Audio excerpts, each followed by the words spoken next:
আসসালামু আলাইকুম। রাত পোহানোর সাথে আগামীকাল প্রথম রমজান। আমরা আল্লাহ তাআলার কাছে সাহায্য প্রার্থনা করি সুস্থ সুন্দরভাবে যেন রমজান পালন করতে পারি, এবং এই রমজান মাসে শুধু না খেয়ে থাকা মানেই কিন্তু রোজা নয়। তার কিছু নিয়ম রয়েছে, আমরা অনেকেই সেগুলো জানি। এই পৃথিবীর সাময়িক অবস্থানের সুযোগ পেয়ে আমরা ভেবে নিয়েছি এখান থেকে আমাকে আপনাকে যেতে হবে না, এবং যা কিছু আমাদের উচিত অনুচিত রয়েছে, গ্রহণ অর্জন বর্জন, তার অনেক কিছুই আমরা উদাসীনতার কারণে, আধুনিকতার দাবিতে ব্যক্তি স্বাধীনতা, সম অধিকার, নারী অধিকার, অত্যাধুনিক প্রযুক্তি এবং উন্নত চিকিৎসা ব্যবস্থা, কত কিছু বলে আমরা এই পৃথিবীটাকে বসবাসের অনুপযোগী করে তুলেছি, যেটা পরম করুণাময় অসীম দয়ালু সর্বশক্তিমান আল্লাহ তাআলা আমাদের জন্য তৈরি করেছেন, সৃষ্টি করেছেন, আমাদেরকে পাঠিয়েছেন এখানে নির্ধারিত সময়সীমা দিয়ে, এবং আমাদের এই জীবনকালে ব্যবহারের সমস্ত উপকরণ তিনি ফ্রিতে দিয়েছেন, যার সামান্যতম বিনিময় গ্রহণ করেন না। একটা এলাকায় দেখা যাচ্ছে এখন এখন এই যে চাউল দিচ্ছে, কেউ আটা ময়দা দিচ্ছে, 1 কেজি চাউল দিলে বা 1 কেজি আটা দিলে আমরা তার কত প্রশংসা করি না? অনেক প্রশংসা করি, সে অনেক ভালো, সে অনেক দান করে, সে দানশীল, সে দাতা। কিন্তু এই যে পৃথিবীতে জন্ম থেকে মৃত্যু পর্যন্ত আমরা যা কিছু ব্যবহার করছি, এই আটা বলেন আর চাউল বলেন আর সুজি বলেন আর যা কিছু বলেন না কেন, সবকিছু তো দিয়েছেন আল্লাহ তাআলা, যিনি আকাশের উপরে, যিনি আমার আপনার সবার উপরে। সেই আল্লাহ তাআলা আমাকে আপনাকে এত কিছু দিলেন, প্রতিনিয়ত আমি শ্বাস প্রশ্বাস নিচ্ছি, পানি ব্যবহার করছি, আগুন ব্যবহার করছি, তাই না? আগুন পানি বাতাস এগুলো তো বটে, এবং ফল মূল খাদ্য শস্য সমস্ত কিছুই তো আল্লাহ তাআলা আমাকে আপনাকে দিয়েছেন জমিনে। সেই আল্লাহ তাআলার প্রশংসা আমরা কবার করি? অথচ আমাকে আপনি 1 কেজি ময়দা দিলেই আমি আপনাকে অনেক প্রশংসা করে দিই, আপনার জন্য দোয়া করি, আপনি অনেক ভালো। এই পৃথিবীতে আল্লাহ তাআলা আমাকে আপনাকে নির্ধারিত যেই সময়সীমা দিয়েছেন, সেই সময়ে আমাদের যেই করণীয় রয়েছে সেগুলো ভুলে আমরা নিজে এবং প্রিয়জনদের ভালো রাখার প্রত্যাশায় সৃষ্টির সূচনার লগ্ন থেকেই নানা নেশা ও পেশায় ছুটে চলেছি, যার সময়সীমা কতদূর গিয়ে শেষ হবে আমি যেন জানি না, কোথায় গিয়ে আমার বিদায়ী ঘন্টা বেজে যাবে সে ব্যাপারে আমার বিন্দু মাত্র চিন্তা নেই মাথায়। আমি বাঁচতে চাই, আমি আরেকটু সময় বাঁচতে চাই, প্রিয়জনদের সাথে নিয়ে কাটাতে চাই এই পৃথিবীতে। কিন্তু আমাকে তো যেতে হবে, চাইলেও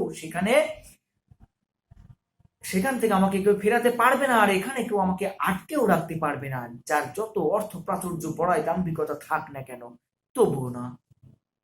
কিন্তু আমরা ভুলে গেছি, আমরা ভুলে গেছি, আমরা ভুলে গেছি, আমরা ভুলে গেছি বলেই আজকের এই অবস্থা তৈরি হয়েছে।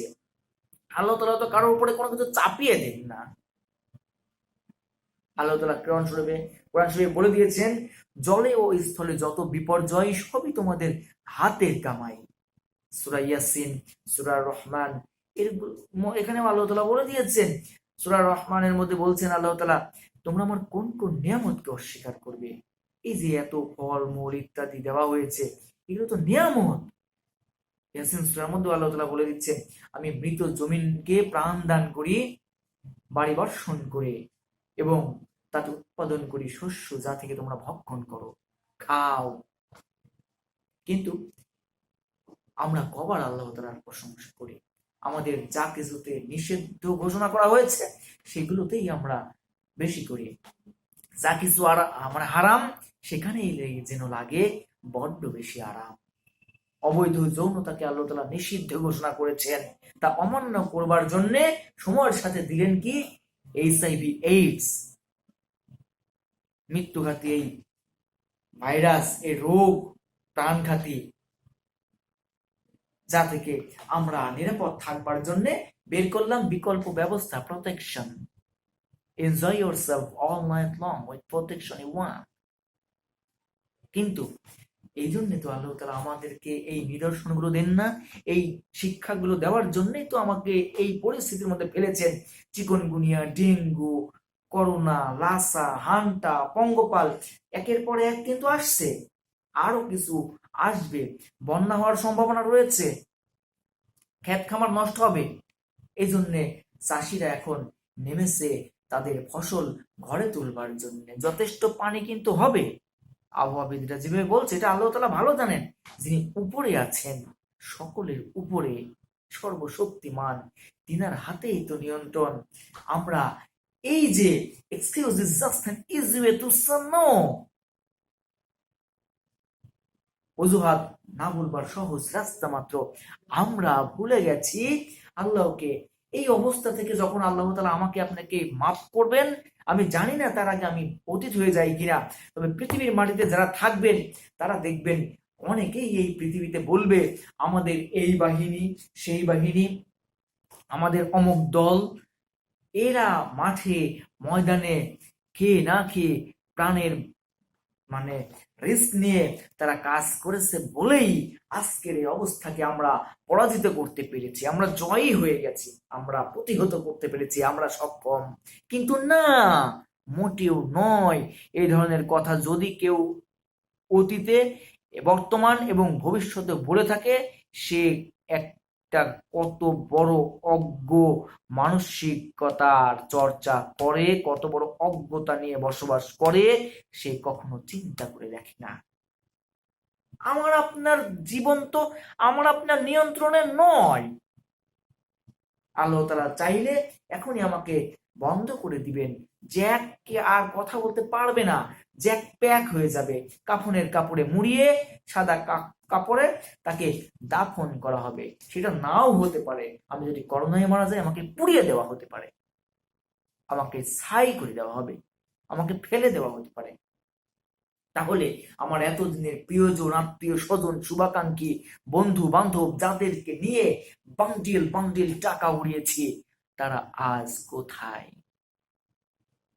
তারা নেই, কেউ অতীত হয়ে গেছে অনেকে, কেউ গেছে ছড়িয়ে ছিটিয়ে পৃথিবীর বিভিন্ন প্রান্তে, নিজেদের ব্যস্ততায় প্রিয়জনদের নিয়ে হারিয়ে গেছে, বন্দি আছে চার দেয়ালের মাঝে, উচ্চ জীবনযাপনে তাদের দাবিকৃত উচ্চ বিলাসিতায়। কিন্তু আজ কোথায় তাদের ক্ষমতা, কোথায় তাদের দাম্ভিকতা, কোথায় রূপের ঝলকানি, কোথায় যৌবনের গর্জন? নেই, কিচ্ছু নেই, মিছে, একদম মিছে। প্রত্যেকে ভব একা এসেছি, একাই যাব, মাঝখানে তব মায়া বাড়ানো, কেউ কারো নয়, যা হয় তার পুরোটাই অভিনয়। আমি আপনি খালি হাতে এসছি, খালি হাতেই চলে যাব, শুধু নিয়ে যাব আমার আমল, আমার কৃতকর্ম। হিসেব আমায় দিতেই হবে, পালাবার কোনো সুযোগ নেই। No way to go away, you have to answer yourself and me too. We would not belong more than 110, 20, 110, 20-এর বেশি আমি আপনি বাঁচবো না, দীর্ঘায়ু অতটা আমাদের নেই। হাজারো বছর বেঁচেছে মানুষ পূর্বে, তাদের কৃতকর্মের ফল তারা ভোগ করছে, সেখানে আমাকে আপনাকেও করতে হবে। বাঁচবার কোনো সুযোগ যেহেতু নেই, এটা অনেক হয়েছে, it's more than enough, don't waste your time anymore. অনেক বেশি হয়েছে, যখন আপনার বোঝার কথা ছিল, ঠিক আমার ক্ষেত্রেও তাই, আমি আমাকেই বলছি। Let's reverse in right way, চল সঠিক পথে ফিরে আসি।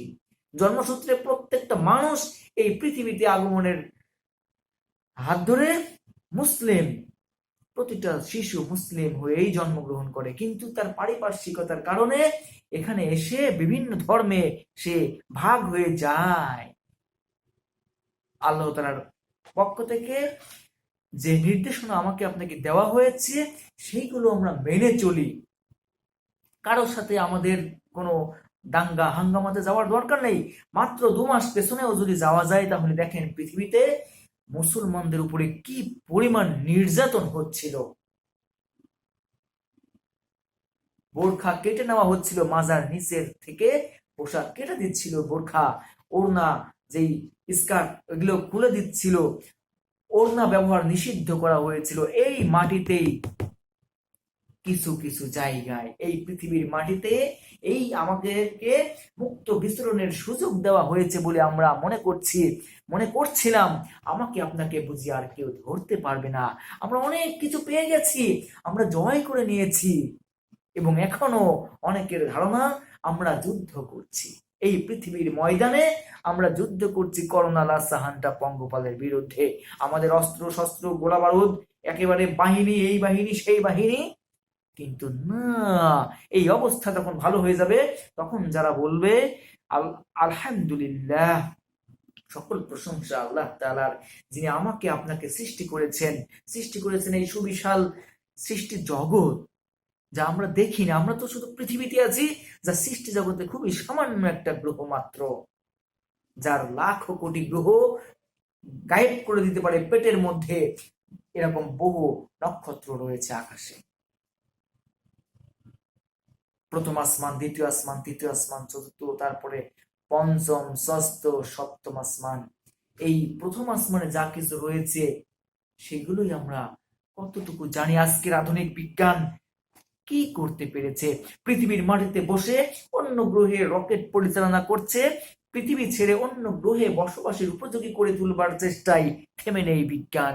উন্নত শাস্ত্র, উন্নত চিকিৎসা ব্যবস্থা, অনেক কিছু হচ্ছে রোবটিক কায়দায়, নারী পুরুষ না মিলেও দেখা যাচ্ছে যান্ত্রিক ভাবে তৈরি হচ্ছে বাচ্চা। তারপরেও আজকের এই করোনার হাত থেকে আমাকে আপনাকে, তো পরের কথা, সে নিজে বাঁচতে পারবে যদি আল্লাহ তাআলা না চান? না, আমাকে আপনাকে বাঁচাতে পারেন একমাত্র আল্লাহ তাআলা, যিনার হাতে আমার আপনার সকলের প্রাণ। আমরা তার কাছে সাহায্য চাই, তার কাছে ক্ষমা ভিক্ষা করি, এবং আমরা তারই দয়া কামনা করি। যদি আমরা উল্টো মনে করি আমার অর্থ প্রাচুর্য আছে, আমার এটা আছে সেটা আছে, এগুলোই আমাকে বাঁচাতে পারে বা এগুলোই আমাকে বাঁচিয়েছে, না, মোটেও তা না। আমরা ভুলে যাই, আমরা যখন বিপদে পড়ি তখন আল্লাহকে ডাকি, আর যখন বিপদ মুক্ত হয়ে যায় তখন বলি আমার ক্রেডিট, আমার দক্ষতা, আমার ট্যালেন্ট, এক্সেলেন্স, ট্যালেন্ট। আমরা যখন খারাপ কিছুতে পতিত হই তখন আল্লাহকে দোষারোপ করি, আল্লাহ কাউকে চোখে দেখলো না, আমাকে এই অবস্থার মধ্যে ফেললো। আর যখন আমরা ভালো কিছু করি তখন বলি ও ইটস মাই কোয়ালিটি। এটা ভুল। সবকিছুই আল্লাহ তাআলা করেন। আল্লাহ তাআলা আমাকে আপনাকে সুযোগ দিয়েছেন এই পৃথিবীতে। আমি নিঃশ্বাস নিচ্ছি, আমার এই যে মুহূর্তে হুট করে এখানে ব্যথা করলো, আমি জানি না আমি কখন মারা যাই।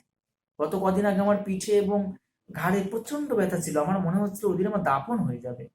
আলহামদুলিল্লাহ, আল্লাহ তাআলা আমাকে সুস্থ করেছেন। ডক্টর তো ওসিলা মাত্র,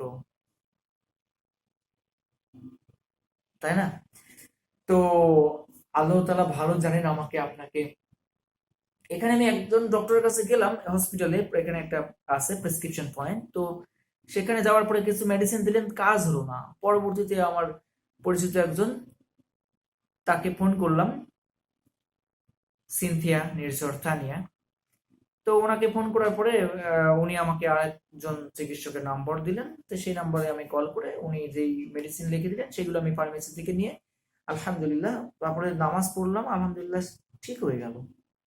এখন আমি ভালো আছি, তবে আবার দেখছি এখন এখানে ব্যথা করছে। আমি জানি না আমি কখন মারা যাই। মৃত্যু তো এতই কাছে, আমি ডানে সালাম ফিরিয়েছি, বামে আমি সালাম নাও ফেরাতে পারি।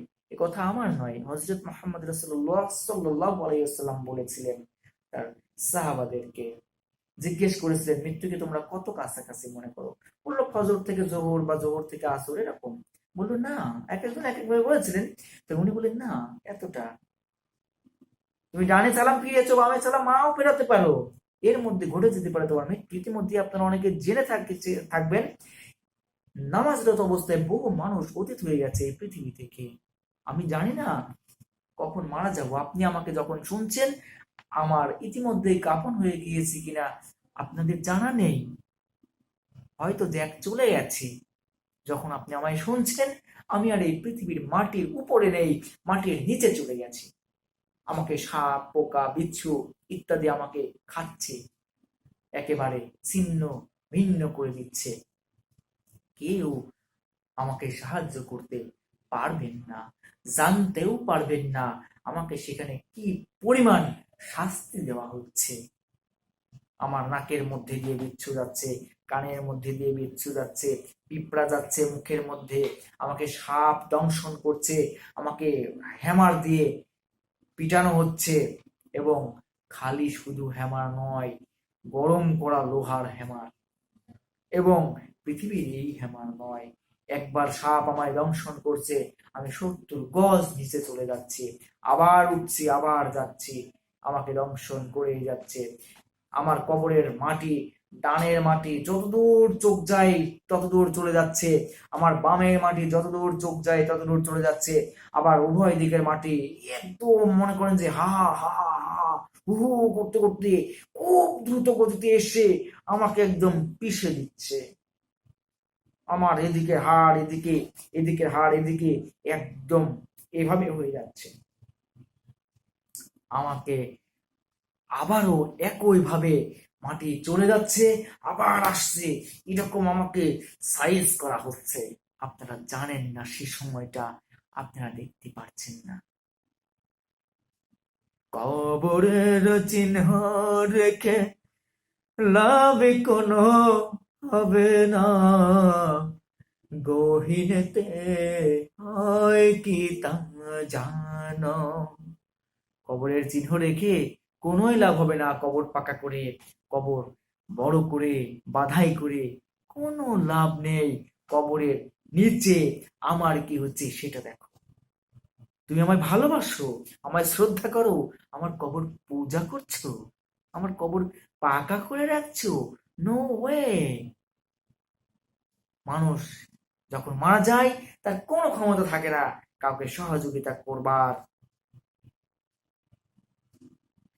দামি গাড়ি, দামি বাড়ি, সাদের নারী রবে না, থাকেও নি গহীনেতে হয় কি তা জানো।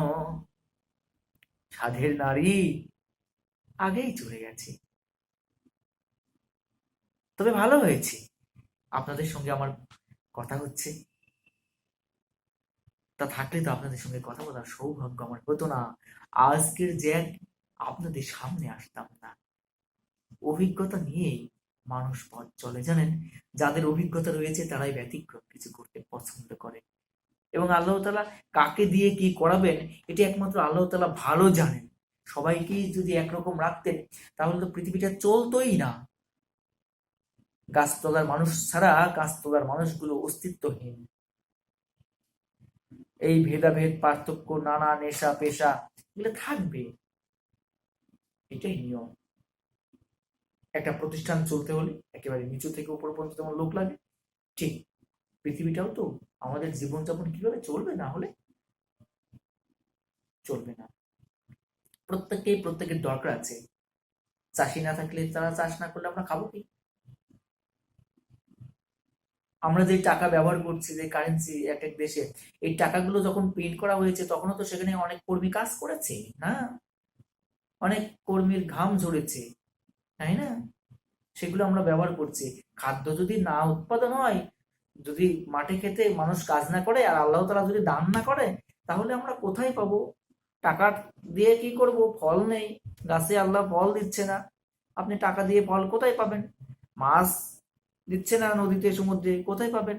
মাংস, গরু, ছাগল, মুরগি বা অন্যান্য এগুলো দিচ্ছে না, তাহলে কোথায় পাবো? আমি এই ফার্নিচার ব্যবহার করব কোথা থেকে? গাছ হচ্ছে না, মরে যাচ্ছে সব, তাহলে কোথায় পাবো? আমি পোশাক ব্যবহার করছি, এই সুতা কোথা থেকে পেয়েছি? সেটাও তো গাছ থেকে।